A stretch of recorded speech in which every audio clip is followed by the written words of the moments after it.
Hello everybody and welcome back to the channel for another Jurassic World Evolution 2 video.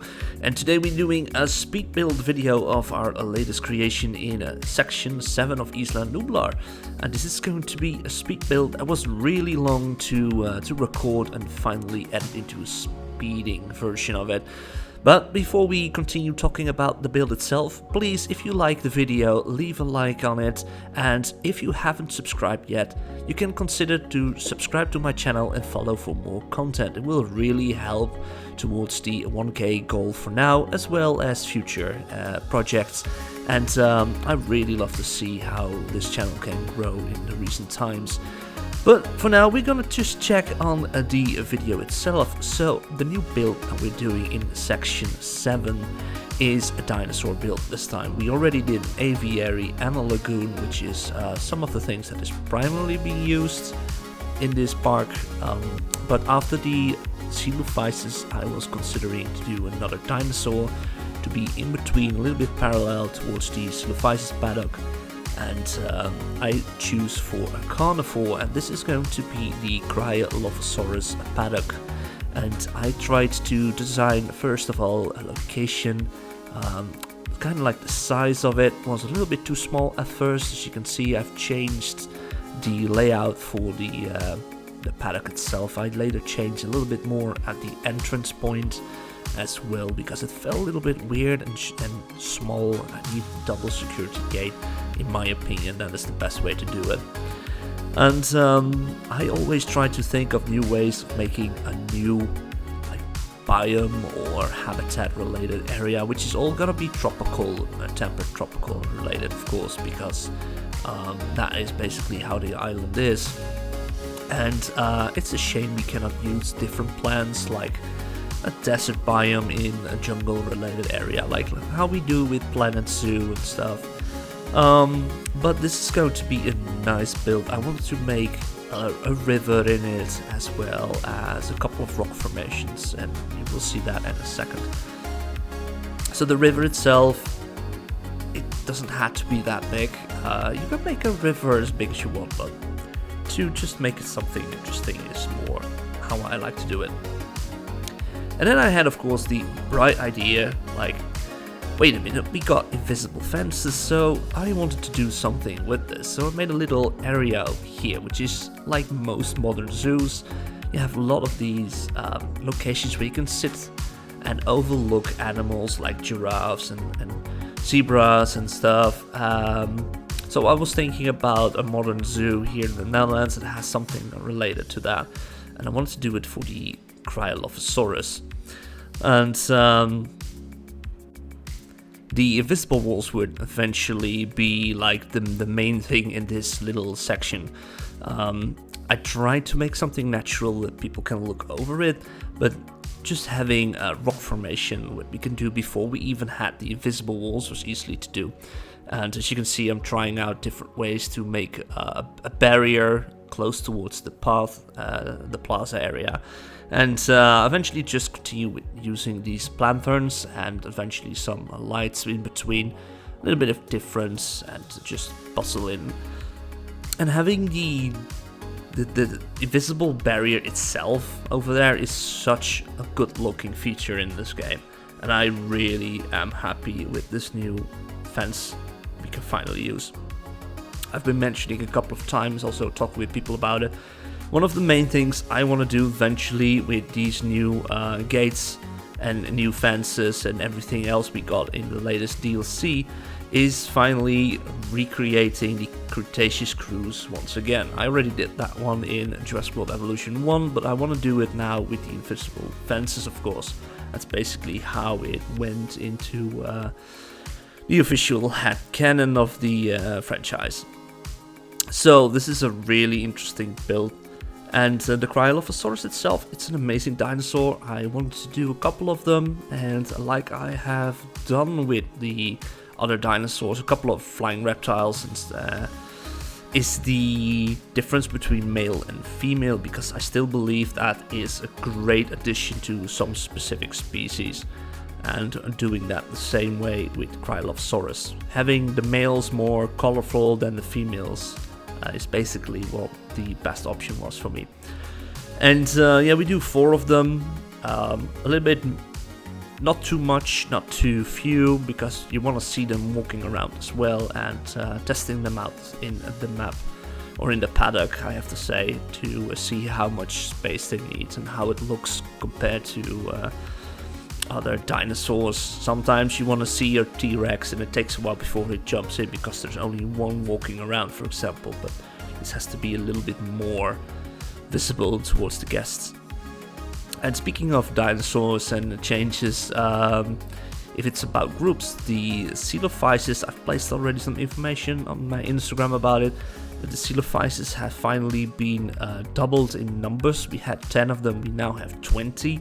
I felt it was a nice idea to have a lot of them walking around, and the only issue I once had was that one of them didn't want to eat because everything was empty, and it takes a while with the rangers, and I think it's a bug with the ranger stations, especially with the ranger teams itself. It takes a while for them to move towards the location they have been tasked to take care of, and it's just a little bit like more, they have to find a path, and finally the game tells them the path is there. Just it takes a little bit longer than normal. That's the only thing so far. So that's the reason why some of them just died. Or not even died, but were almost dying if I didn't just step in quickly as possible. Same thing with the lagoons. There is this huge bug, and I already submitted this bug with a couple of others on console, is that the lagoons, if you have the feeders, no ranger team will go towards the feeders. It tells us that it's inaccessible, and that's not true. Even if I have a new lagoon placed and I have placed the range station next to it, nothing between it, empty space, they still cannot reach it. So that's like a little bit of an issue. Working on the area over here again, as we see, you see the brown locations, the dirt locations, which kind of like marking the areas for me that I want to have flatten or specific kind of area out of it. And I started to make these hills, and I wanted to use them as like a little bit of a separated area for them. Dinosaurs can now just walk over it, but I want them to get around it. So placing the rocks around it, make sure that the Cryolophosaurus didn't get over it or past it, and just take a detour, and they have to get in the visibility range of the galleries, the viewing galleries itself. So that was the idea I had. It's just looking great, but it's also practical, and it has a function. It's just not just making it perfect or beautiful. I have to say, this is one of my best rock works so far. It's pretty easy, but I really enjoyed it after the whole build was finished. I really was happy with the results of it. I really was.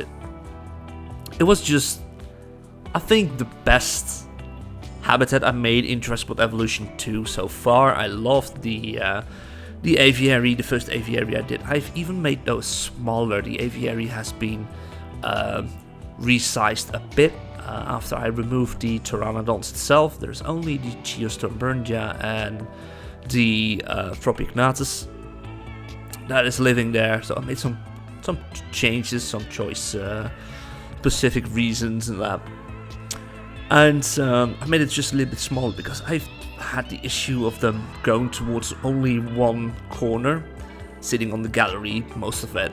And that just bothered me so much. I wanted to go fly over, and especially now with the gyrosphere, driving through it instead of the safari trucks. That looks amazing to look up through the glass bowl, and one of those giant flying reptiles flies over. It's amazing. I think it's a little bit too much if it's the new Quetzal. It's gonna be an issue about that.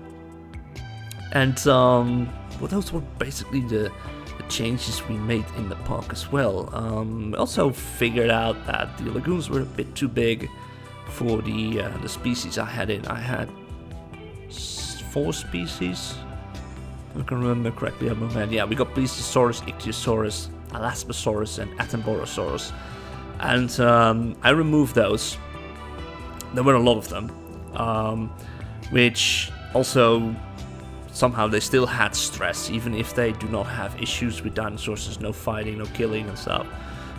They still have a little bit of stress, and it was too empty in my first opinion, seeing them like you don't see anything and all of a sudden like a flock comes by or a school of ichthyosaurs come by. I don't think if it's called a school, but... And so I changed it. I replaced them with the Kronosaurus on one side and Tylosaurus on the other side, making it like it's still a lot of emptiness, but like the Mosasaurus had, it needs a lot of space. It makes it more realistic. And they're 4 on each side, which is maybe a bit much, but I think it works so far, especially for Tylosaurus. It looks really cool seeing 4 of them just swim by. Now for the rest of the park, I'm already figuring out what the next step is going to be.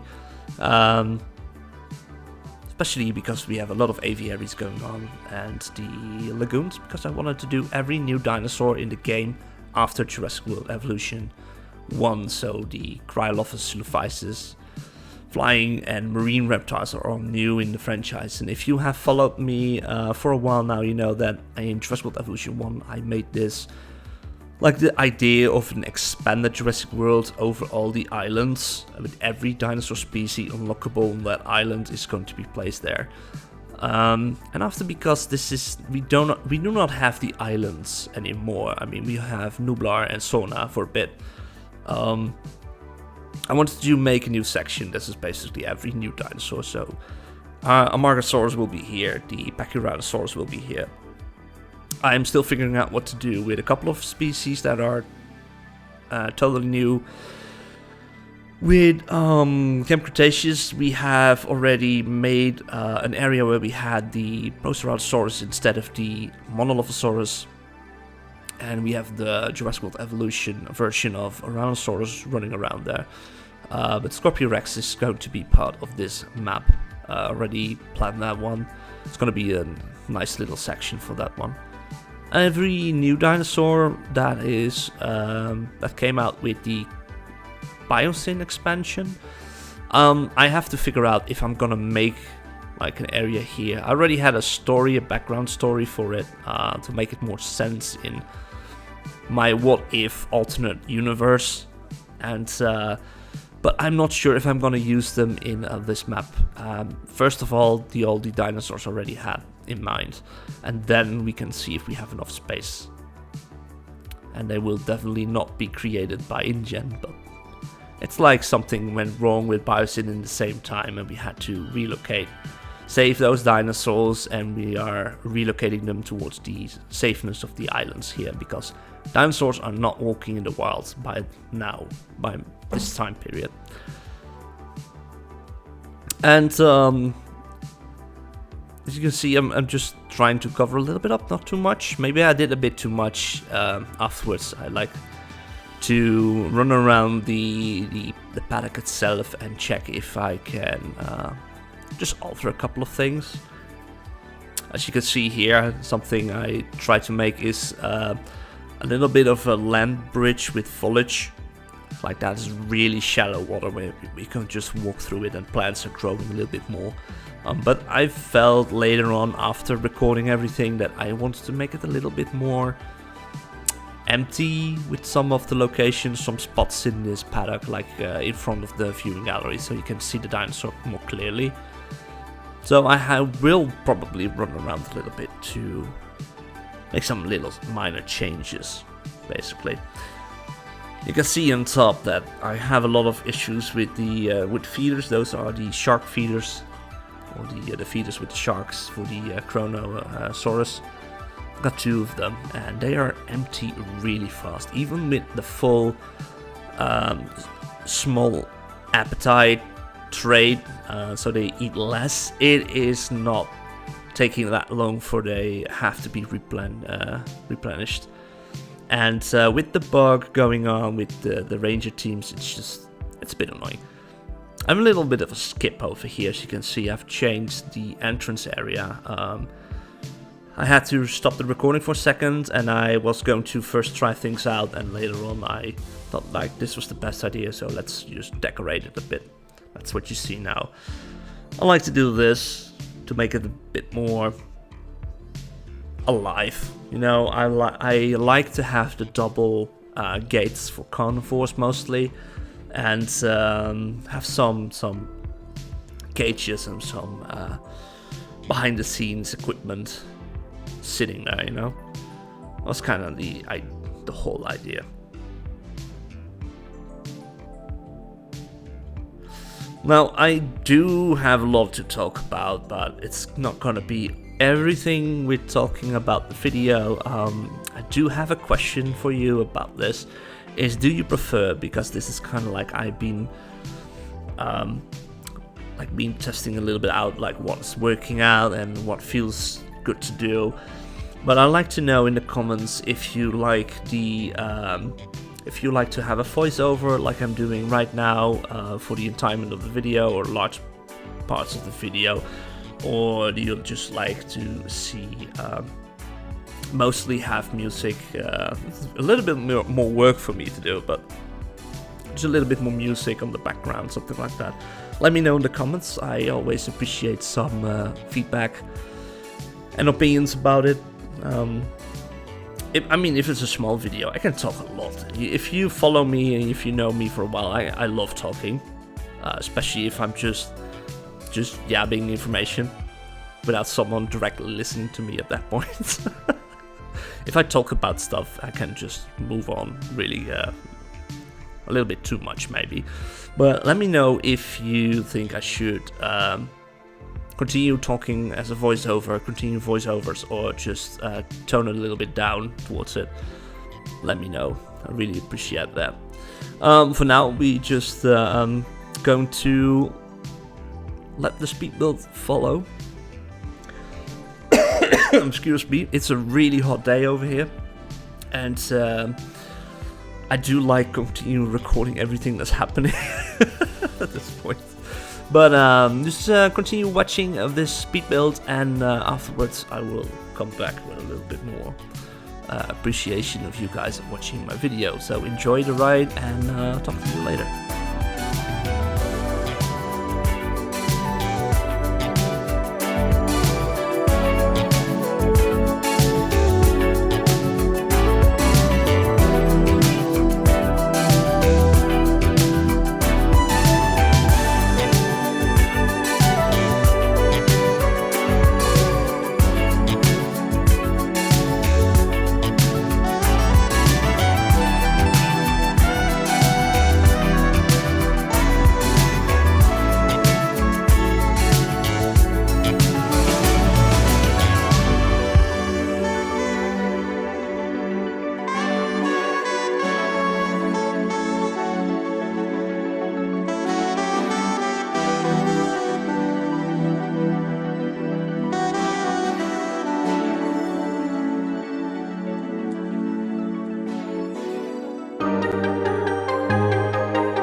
So guys, I hope you liked the speed build of today. I had a lot of fun working on this, and I think it's one of my better paddocks so far in the game. And ending this video, we have some scenic shots of the location and the dinosaurs as well. And I hope you like it. If you like the video, leave a like, subscribe if you haven't done so, and leave in the comment sections below what you think of the build so far. For now, I will see you next time in an upcoming video, and I wish you all have a great weekend by now. Take care, bye bye, until next time.